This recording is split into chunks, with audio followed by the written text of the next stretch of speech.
Hello friends, आप सभी का स्वागत है आपके अपने YouTube channel Akhilesh education centre पर। दोस्तों, हम लोग पिछली क्लास में पढ़ चुके थे कार्य ऊर्जा प्रमेय के बारे में। क्लास 11th में हम लोग पिछली कक्षा में लास्ट क्लास में हम लोग पढ़ चुके थे कार्य ऊर्जा प्रमेय क्या होती है। और ऑफलाइन क्लासों के माध्यम से आपको बहुत बेहतर तरीके से बताया गया था कि कार्य ऊर्जा प्रमेय और इसके पहले के सभी टॉपिकों के बारे में बहुत अच्छे तरीके से चर्चा की गई थी। तो आज हम लोग उसी क्रम को आगे बढ़ाते हुए अपनी ऑनलाइन क्लास में देख रहे हैं कि कार्य ऊर्जा प्रमेय से स्टार्ट करेंगे और उसके आगे के सभी टॉपिकों को अच्छी तरह से आपको बताएंगे। तो आप सब क्या करिएगा, एक रफ और पेन लेकर बैठिएगा, जो इम्पोर्टेंट पॉइंट हो उसको नोट करिएगा। और आपकी जो नोट्स है, अपनी नोट्स में लिखने के लिए आपको हम व्हाट्सएप ग्रुप की सहायता से नोट्स भेजेंगे आप तक। तो आप वहां से अपनी नोट्स को कंप्लीट कर लीजिएगा। लेकिन आप यहाँ पर सिर्फ समझिए, यहाँ हम लिखाएंगे तो आपका टाइम ज़्यादा व्यस्त होगा और वीडियो लंबी होगी, इसलिए आप सब सिर्फ समझिएगा। नोट्स आपको प्रोवाइड कर दिया जाएगा आपके ग्रुप में, आप वहां से नोट्स आसानी से बना लीजिएगा। और चलिए स्टार्ट करते हैं हम लोग अपने टॉपिक को। कार्य ऊर्जा प्रमेय क्या होता है? तो जो कार्य ऊर्जा प्रमेय होती है वो किसी गतिशील वस्तु द्वारा किया गया कार्य गतिज ऊर्जा में परिवर्तन के बराबर होता है। किसी गतिशील वस्तु द्वारा किया गया कार्य, जिसे हम लोग W कहते हैं, कह रहा है किसी गतिशील वस्तु द्वारा किया गया कार्य गतिज ऊर्जा में परिवर्तन के बराबर होता है। गतिज ऊर्जा में परिवर्तन मीन्स डेल्टा के मतलब काइनेटिक एनर्जी। तो इसे ही हम लोग कहते हैं कार्य ऊर्जा प्रमेय, कि किसी गतिशील वस्तु द्वारा किया गया कार्य गतिज ऊर्जा में परिवर्तन के बराबर होता है। यही कार्य ऊर्जा प्रमेय है। आपको क्या बताना है कि किसी गतिशील वस्तु द्वारा किया गया कार्य गतिज ऊर्जा में परिवर्तन के बराबर होता है। यही कार्य ऊर्जा प्रमेय है। इसका हम लोग डेरिवेशन करते हैं। डेरिवेशन मीन्स व्युत्पत्ति बोला जाता है, यानी जिसको हम लोग प्रूव करते हैं। चलिए सिद्ध कर लेते हैं कि किसी गतिशील वस्तु द्वारा किया गया कार्य गतिज ऊर्जा में परिवर्तन के बराबर होता है। इसको हमें सिद्ध करना है। तो हम मान लेते हैं कि माना किसी यम द्रव्यमान की वस्तु में F बल लगाने से, आपको इसको तो लिखना ही होगा, तो लिख लीजिए कि माना यम द्रव्यमान की वस्तु में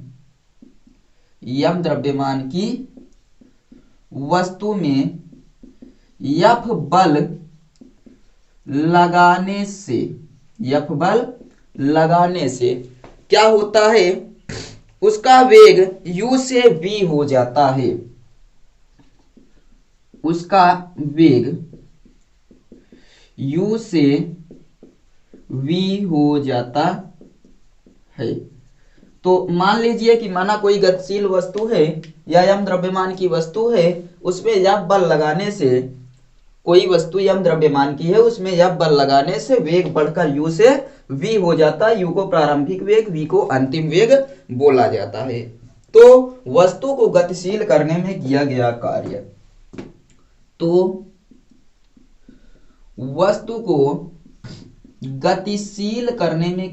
कार्य, गतिशील करने में किया गया कार्य क्या हो जाएगा बताइए? W बराबर, आप जानते हैं क्या होता है? W बराबर होता है F इंटू यस। W बराबर F इंटू यस। इसको मान लेते हैं समीकरण नंबर 1। तो यम द्रव्यमान की कोई वस्तु है, उस पर F बल लगाने से वेग बढ़कर u से v हो जाता है। तो इस वस्तु को गतिशील करने में किया गया कार्य W बराबर F इंटू यस।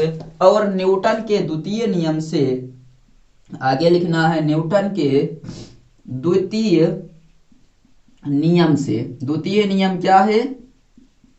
F बराबर ma होता है। समीकरण नंबर 2। अब समीकरण 1 और समीकरण 2 की तुलना करने पर समीकरण 1 और समीकरण 2 की हम लोग क्या कर सकते हैं, तुलना कर सकते हैं, या फिर समीकरण 1 2 का मान समीकरण 1 में भी रख सकते हैं। तो चलिए हम लोग रखते हैं समीकरण 2 का मान कहाँ रखने पर, समीकरण 1 में रखने पर रख देंगे तो आपका जो प्राप्त हो जाएगा वो होगा W बराबर यफ के स्थान पर यम ए और यस पहले से है, यम ए यस, तो W बराबर यम ए यस, और W बराबर आप जानते हैं क्या होता है, यम ए, W बराबर यम ए होता है। तो यहां से W बराबर यम ए यस आपको प्राप्त हो गया समीकरण नंबर 3। और अब हम लोग लगाते हैं गति का तृतीय नियम। तो लिखते हैं गति के तृतीय नियम से क्या होता है बताइए। गति का तृतीय नियम होता है v स्क्वायर बराबर u square plus 2a s, v square बराबर u square plus 2a yes.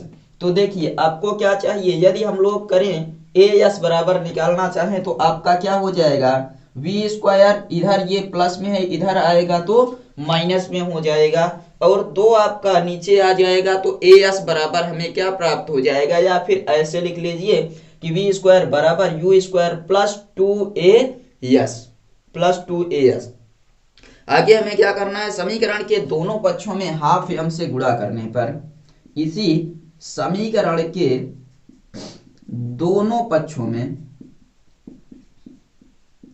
1/2 यम से गुणा करने पर, गुणा करेंगे तो देखिए क्या बनेगा, हाफ यम वी स्क्वायर बराबर half you square M U square plus 1/2 गुणे ये यम और 2a यस 2as। देखिए कैंसल क्या हो रहा है, 1/2 से 1/2 कट गया, और क्या करते हैं हम लोग लिख लेते हैं नीचे अब, तो 1/2 यम we square minus 1/2 M U square इधर आएगा तो माइनस में हो जाएगा बराबर ये आपका कितना बचा है, ए यस बचा है, ए यस बचा है, यम भी साथ में है, तो यहां आपका बच गया यम ए यस, और यम ए एस बराबर आपका W है।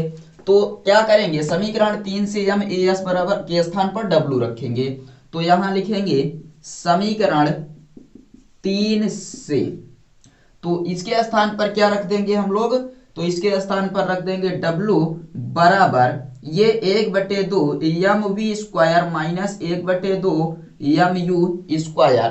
तो बताइए ये आपका क्या है अंतिम, और ये आपका क्या है प्रारंभिक, अंतिम गतिज ऊर्जा और प्रारंभिक गतिज ऊर्जा।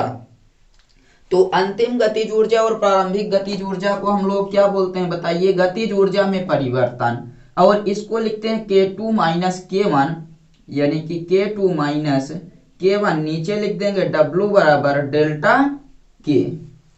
सिद्ध हो गया आपका कि किसी वस्तु को गतिशील करने में किया गया कार्य गतिज ऊर्जा में परिवर्तन के बराबर होता है। सिद्ध कैसे करना है, आप मानेंगे कि कोई वस्तु है जिसका द्रव्यमान यम है, उसको यफ बल लगाने से वस्तु के वेग में u से बढ़कर v हो जाता है, तो वस्तु को गतिशील करने में किया गया कार्य W बराबर एफ यस।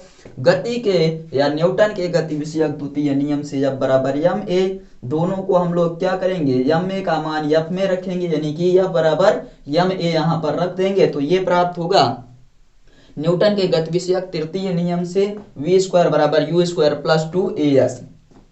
हाफ एम से गुणा कर देंगे दोनों तरफ और काट पीट करके आंसर ला देंगे कि आपका W बराबर डेल्टा के, अर्थात किसी वस्तु को गतिशील करने में किया गया कार्य गतिज ऊर्जा में परिवर्तन के बराबर होता है। आखिरी में आप लिख देंगे यही कार्य ऊर्जा प्रमेय है, यही कार्य ऊर्जा प्रमेय है। और ये भी लिख सकते हैं कि अतः किसी वस्तु को गतिशील करने में किया गया कार्य गतिज ऊर्जा में परिवर्तन के बराबर होता है। नोट कर लीजिए या इसको स्क्रीनशॉट ले लीजिए। तो हम लोग अब आगे चलते हैं और देखते हैं गतिज ऊर्जा तथा संवेग में संबंध। यहाँ पर गतिज ऊर्जा तथा संवेग में संबंध। आप ऐसे लिख लीजिए बगल में कि गतिज ऊर्जा तथा संवेग में संबंध। संवेग में संबंध, क्या संबंध होता है गतिज ऊर्जा और संवेग में? बताइए। गतिज ऊर्जा का फॉर्मूला क्या होता है आपका? किसी गतिशील वस्तु का द्रव्यमान m तथा वेग v हो तो देखिए आप जानते हैं संवेग p बराबर होता है m v होता है। इसको आप समीकरण नंबर 1 मान सकते हैं। और गतिज ऊर्जा क्या होता है? k बराबर half m v square. k बराबर हाफ एम वी स्क्वायर, समीकरण नंबर 2। तो देखिए k बराबर हाफ एम वी स्क्वायर, समीकरण 2। इसको लिखने से पहले लिखना होगा आपको, हम जानते हैं कि P बराबर एम वी और K बराबर हाफ एम वी स्क्वायर। इतना आपको समझ में आया? या फिर हम लोग यहाँ पर इसी को लिख सकते हैं V बराबर क्या लिखेंगे? P बाई एम, और यहाँ से V स्क्वायर बराबर क्या लिख सकते हैं? V स्क्वायर बराबर आपका ये आ जाएगा 2km, अथवा V स्क्वायर बराबर 2km। क्यों? देखिए ये आपका इधर आएगा, ये नीचे आ जाएगा m आपका, तो 2k बाई m हो जाएगा। V स्क्वायर बराबर ये ऊपर है तो ये नीचे आ जाएगा, ये नीचे है तो ऊपर चला जाएगा, और V बराबर आपका प्राप्त हो जाएगा under root 2k by m। इन तीनों में से आप कुछ भी रख सकते हैं। तो अब क्या करेंगे हम लोग? V बराबर P बाई m को समीकरण नंबर 2 में रख देते हैं। इसको क्या करेंगे? V बराबर P बाई m को समीकरण 2 में रखने पर रखते हैं तो आएगा आपका k बराबर 1/2 m v के स्थान पर p बाई m का होल स्क्वायर, अर्थात 1/2 m p square by m square. देखिए m से m आपका कैंसल हो जाएगा। बताइए, m से m आपका कैंसल हो गया तो इसको कैंसल कर देते हैं, जो बचेगा उसको 1/2 और p square by m, 1/2 p square by m, ये आपका k बराबर है। k बराबर 1/2 p स्क्वायर बाई m। देखिए k बराबर 1/2 p स्क्वायर बाई m। इन सबको इधर भेजते हैं, इन सबको इस तरफ भेज देते हैं। तो देखिए ये हो जाएगा 2mk, यानी कि 2km बराबर p स्क्वायर, और p बराबर अंडर रूट 2km आ गया।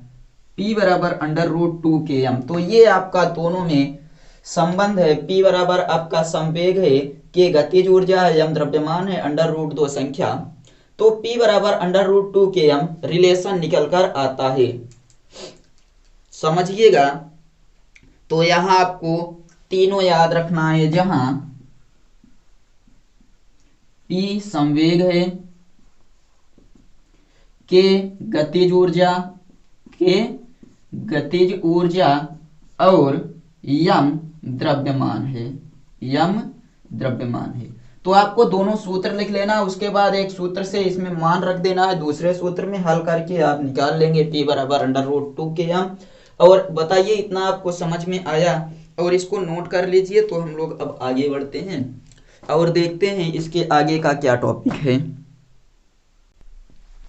तो चलिए देखते हैं कि गुरुत्वीय स्थितिज ऊर्जा क्या होती है। गुरुत्वीय स्थितिज ऊर्जा क्या होती है? तो हम चलिए बता देते हैं आपको कि गुरुत्व के विरुद्ध किया गया कार्य ही गुरुत्वीय स्थितिज ऊर्जा कहलाता है। गुरुत्व के विरुद्ध किया गया कार्य ही गुरुत्वीय स्थितिज ऊर्जा कहलाता है। इसे U से प्रदर्शित करते हैं, और गुरुत्वीय स्थितिज ऊर्जा बराबर होता है गुरुत्व के विरुद्ध किया गया कार्य। गुरुत्वीय स्थितिज ऊर्जा बराबर होता है गुरुत्व के विरुद्ध किया गया कार्य। गुरुत्व के विरुद्ध किया गया कार्य। तो देखिए इसको हम लोग U से प्रदर्शित करते हैं, तो U बराबर गुरुत्व के विरुद्ध किया गया कार्य W होता है। गुरुत्व के विरुद्ध किया गया कार्य W होता है। और W को हम लोग क्या लिखते हैं बताइए, F यस लिखते हैं या F यस लिखते हैं, तो mg यस आपका बन जाएगा। देखिए गुरुत्व के विरुद्ध किया गया कार्य बराबर होता है बल गुणे विस्थापन, बल गुणे विस्थापन यानी कि F और यस। तो मान लीजिए किसी वस्तु पर F बल लगाने से वस्तु का विस्थापन कितना हो जाता है, तो h दूरी तक, h ऊंचाई तक गुरुत्व के विरुद्ध ऊपर की ओर विस्थापित हो जाती है। तो देखिए F के स्थान पर mg और साथ में h, तो U बराबर mg h आपका फार्मूला आ जाएगा, यानी गुरुत्व के विरुद्ध किया गया कार्य गुरुत्वीय स्थितिज ऊर्जा के बराबर होता है। गुरुत्व के विरुद्ध किया गया कार्य गुरुत्वीय स्थितिज ऊर्जा के बराबर होता है, यानी U बराबर mgh आपका फार्मूला आ जाएगा। U बराबर mgh आपका फार्मूला आ जाएगा। और अब हम लोग पढ़ लेते हैं आगे कि कुछ पॉइंट दिए गए हैं जिनमें आपको अच्छे से समझना है।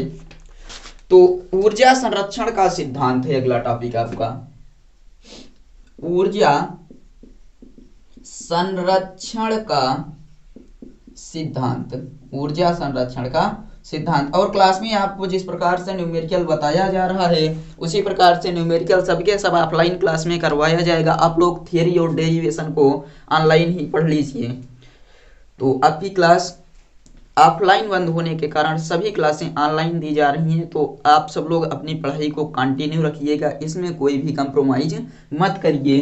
तो ऊर्जा संरक्षण का सिद्धांत क्या कहता है, कहता है ऊर्जा को ना तो नष्ट किया जा सकता है और ना ही उत्पन्न किया जा सकता है।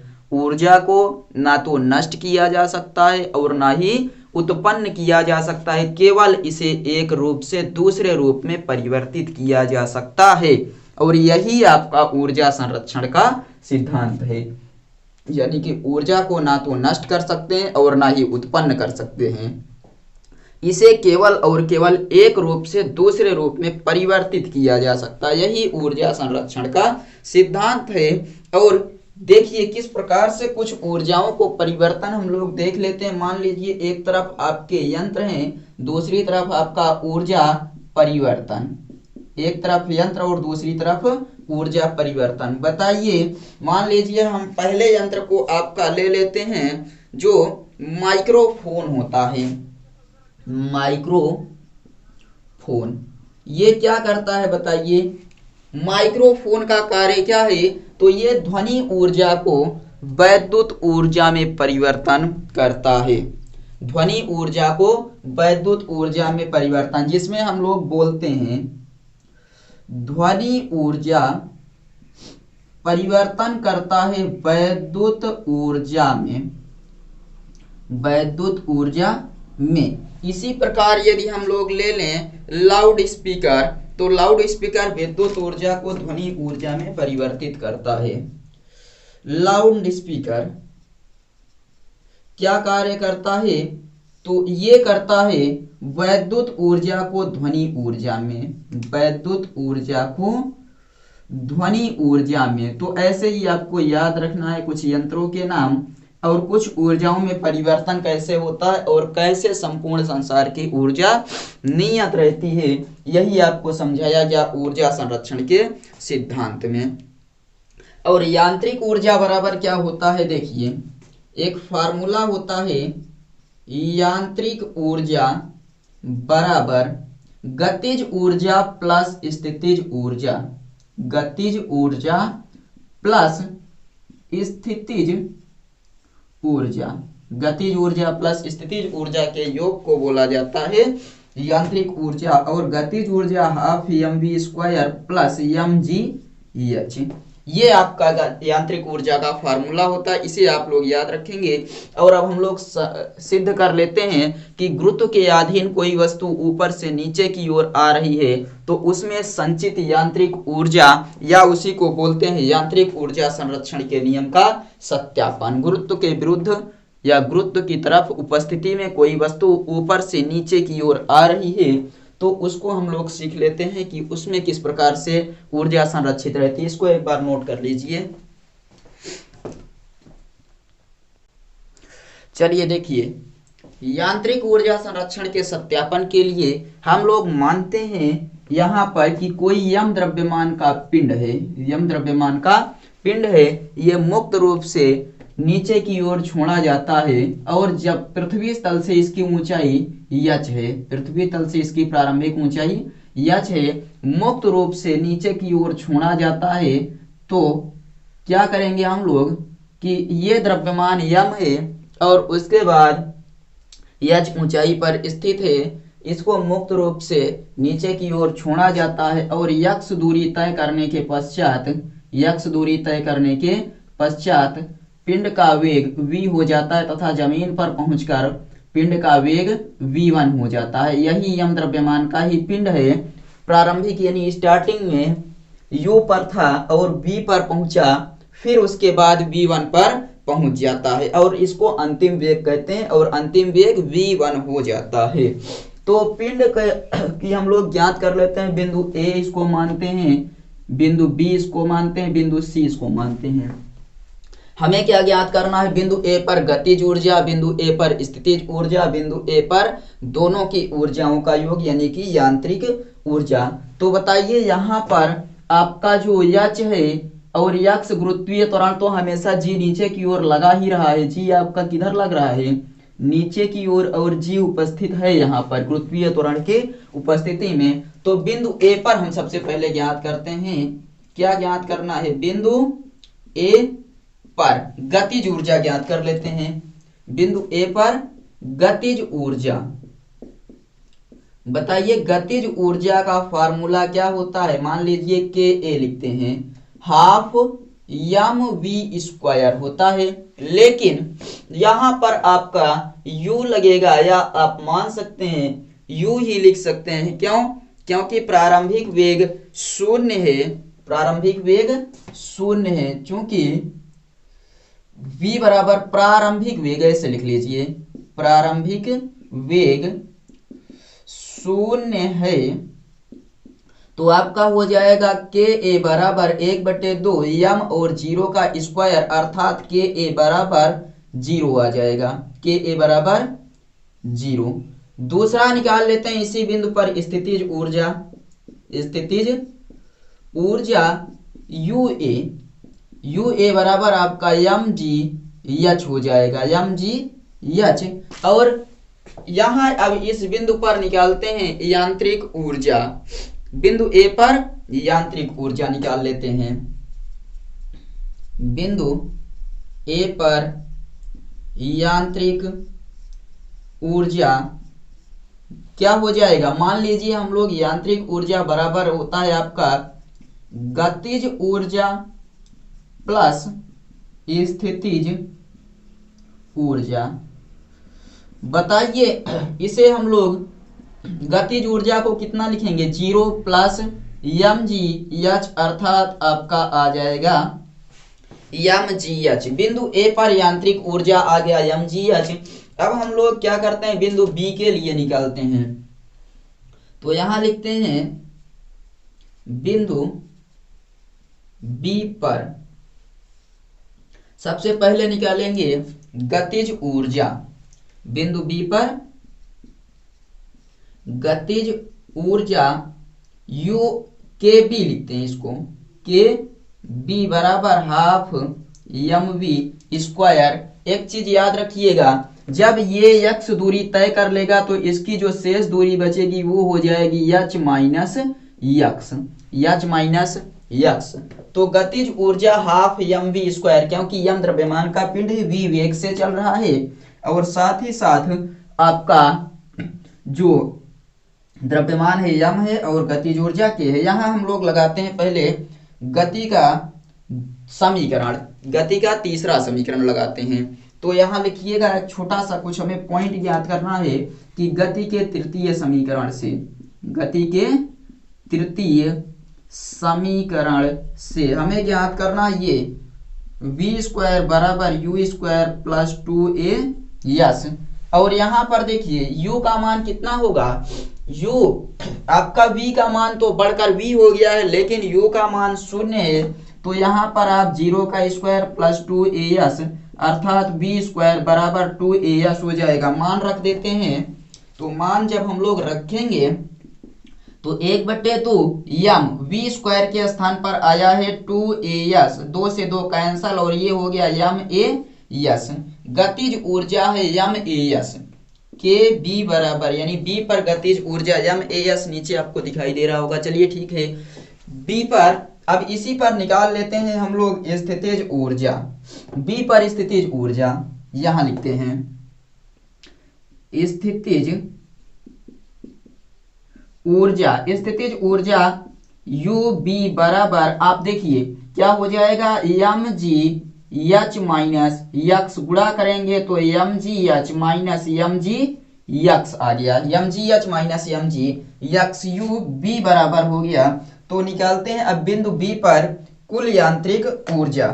बिंदु बी पर कुल यांत्रिक ऊर्जा, बिंदु बी पर यांत्रिक ऊर्जा, बिंदु बी पर यांत्रिक ऊर्जा बराबर आपका हो जाएगा गतिज ऊर्जा प्लस स्थितिज ऊर्जा। तो लिख देते हैं गतिज ऊर्जा आपका है यम A S, Yama A S, या आप देखिए ए एस के स्थान पर हम लोग क्या लिखेंगे, एक चीज बताइए, ए के स्थान पर जी लिखेंगे। क्यों? क्योंकि देखिए ए बराबर जी माना गया है, तो आपका के बी बराबर हो जाएगा यम जी, और यस के स्थान पर आपका कितना है, यच है, यस के स्थान पर यच है, तो आपका हो जाएगा, या ऐसे भी यम जी यक्स इसको बोलेंगे, क्योंकि ये पिंड जो है यक्स दूरी तय कर चुका है। तो के बी अर्थात गतिज ऊर्जा के स्थान पर यम जी यक्स प्लस यम जी एच माइनस यम जी यक्स, और एम जी एक्स से एम जी एक्स कैंसल आ जाएगा आपका एम जी एच, और बिंदु बी पर गतिज यांत्रिक ऊर्जा एम जी एच आ गया। अब हम लोग निकालते हैं बिंदु सी पर। कहां पर? बिंदु सी पर सबसे पहला गतिज ऊर्जा, बिंदु सी पर गतिज ऊर्जा, गतिज ऊर्जा का फार्मूला यहाँ एक चीज याद रखिएगा, बी स्क्वायर बराबर यू स्क्वायर प्लस 2g, और एच आपका यक्स हो जाएगा क्योंकि यक्स दूरी पिंड तय कर चुका है, तो जी यक्स बनाइएगा, और यहाँ पर भी आपका हो जाएगा जी यक्स। अब पूरा कंप्लीट है। गतिज ऊर्जा का फार्मूला बताइए, तो half m v square, half m v square, यहाँ हम लोग सबसे पहले ज्ञात कर लेते हैं कि आपका गति के तृतीय समीकरण से, गति के तृतीय समीकरण से, गति के तृतीय समीकरण से वी स्क्वायर बराबर यू स्क्वायर प्लस, यहां भी देखिएगा 2g एच, क्योंकि एच दूरी तय करके यहां पर पहुंच चुका है, तो आपका यहां पर भी v1 रखेंगे तो ये पूरा 0 हो जाएगा प्लस 2g एच, और v1 स्क्वायर बराबर 2g एच आ जाएगा। v1 स्क्वायर बराबर कितना आ गया, 2g एच। तो रख देते हैं मान इस पर, और आपका आ जाएगा ये 1/2 यम और 2g एच, ये कैंसल हो गया और यम जी एच आ गया। बिंदु बी पर स्थितिज ऊर्जा ज्ञात करते हैं। बिंदु बी पर स्थितिज ऊर्जा यम जी, और देखिए यच कितना हो जा रहा है, यच आपका हो जा रहा है 0, इसलिए यम जी इंटू 0, यानी कि टोटल आपका 0। तो अब हम लोग क्या निकालते हैं, बिंदु सी पर, बिंदु सी पर कुल यांत्रिक ऊर्जा, कुल यांत्रिक ऊर्जा बराबर गतिज ऊर्जा प्लस स्थितिज ऊर्जा। तो गतिज ऊर्जा आपकी कितनी है, गतिज ऊर्जा आपकी जो है वो एम जी एच प्लस स्थितिज ऊर्जा 0 अर्थात एम जी एच। तो एक चीज आप देखिए, आप यहाँ पर पाए होंगे कि बिंदु ए पर, बिंदु बी पर और बिंदु सी पर जो काइनेटिक एनर्जी गतिज ऊर्जा है वो आपकी बराबर है, अर्थात टोटल ऊर्जा का जो योग है वो एक तीनों बिंदुओं पर ऊर्जाएं संरक्षित हैं, अतः संपूर्ण यांत्रिक ऊर्जा संरक्षित रहती है। अतः संपूर्ण यांत्रिक ऊर्जा, संपूर्ण यांत्रिक ऊर्जा संरक्षित रहती है। क्यों? क्योंकि बताइए ऊर्जा को हम लोग किससे लिखते हैं? यू से लिखते हैं, या फिर मान लीजिए ई से लिखते हैं। तो आप टोटल बता सकते हैं एनर्जी, और वैसे काइनेटिक एनर्जी को के से लिखते हैं, लेकिन हम लोग यहाँ पर मान सकते हैं कि जो पूरी की पूरी ऊर्जा है उसे के लिख दें या फिर यू लिख दें, जो भी आप लोग कहें। तो हम लोग के लिखते हैं। मान लीजिए इन सब का योग जो गतिज ऊर्जा बिंदु ए पर यांत्रिक ऊर्जा है वो आप मान लेते हैं कि डेल्टा के ए, या फिर काइनेटिक एनर्जी और स्थितिज ऊर्जा आप दोनों को मिला दें तो के यू। ऐसे ए बी सी टोटल मान लीजिए कि ए पर जो ऊर्जा है प्लस बराबर बी पर जो ऊर्जा है बराबर सी पर जो ऊर्जा है, वो तीनों बराबर है, अतः संपूर्ण यांत्रिक ऊर्जा संरक्षित रहती है। तो इसको आप लोग अच्छे से समझ गए होंगे। एक बार फिर से समझा देते हैं। आपको मानना है कि यम द्रव्यमान का कोई पिंड है जो कि h ऊंचाई पर स्थित है, और यहाँ पर बिंदु ए पर इसका वेग u या 0 है, b पर v हो जाता है और c पर v1 हो जाता है। तीनों बिंदुओं पर हमें ज्ञात करना है गतिज ऊर्जा, स्थितिज ऊर्जा और यांत्रिक ऊर्जा। तो बिंदु ए पर गतिज ऊर्जा ज्ञात करते हैं, वहां पर आपका v का मान 0 है, इसलिए गतिज ऊर्जा 0 हो जाएगा, और स्थितिज ऊर्जा यम द्रव्यमान gh हो जाएगा। तो बिंदु ए पर यांत्रिक ऊर्जा mgh आ गया। बिंदु बी पर काइनेटिक एनर्जी v का मान हम लोग निकाल लेंगे तीसरे समीकरण से, तो as के स्थान पर हम लोग मान लेंगे gh। तो gx आप मानेंगे तो mgx हो जाएगा, और v स्क्वायर के स्थान पर ये आपका बन जाएगा g और x, यहाँ पर भी हो जाएगा g और x, इसलिए kb बराबर mgx। स्थितिज ऊर्जा आपका आ जाएगा mgh माइनस x, क्योंकि इसने x दूरी तय कर लिया। अब ये आपका mgh माइनस mgx, क्योंकि इसने x ऊंचाई घट जाएगी आपकी। और बिंदु C पर अब ज्ञात करते हैं। बिंदु B पर भी आंतरिक ऊर्जा उतनी ही आ गई। बिंदु C पर गतिज ऊर्जा हाफ mv1 स्क्वायर, v1 का मान यहाँ से निकालेंगे तो 2gh, तो mgh आ गया, और स्थितिज ऊर्जा mgh माइनस 0, यहाँ h का मान 0 है, और बिंदु C पर भी यांत्रिक ऊर्जा आ गई है mgh। बिंदु A पर, बिंदु B पर और बिंदु C पर कुल यांत्रिक ऊर्जा जो है वो बराबर है, इसलिए हम कह सकते हैं कि गुरुत्व के अधीन नीचे गिरते हुए पिंड या फिर कुल यांत्रिक ऊर्जा संरक्षित रहती है। अब इसके आगे के टॉपिक में हम लोग मिलेंगे तो आपको पढ़ाएंगे संरक्षी बल, असंरक्षी बल वगैरह। आप लोग अच्छे से नोट्स प्रोवाइड कर दिया जाएगा, तो अच्छे से बना लीजिएगा। चलिए मिलते हैं अगले वीडियो में, तब तक के लिए बाय।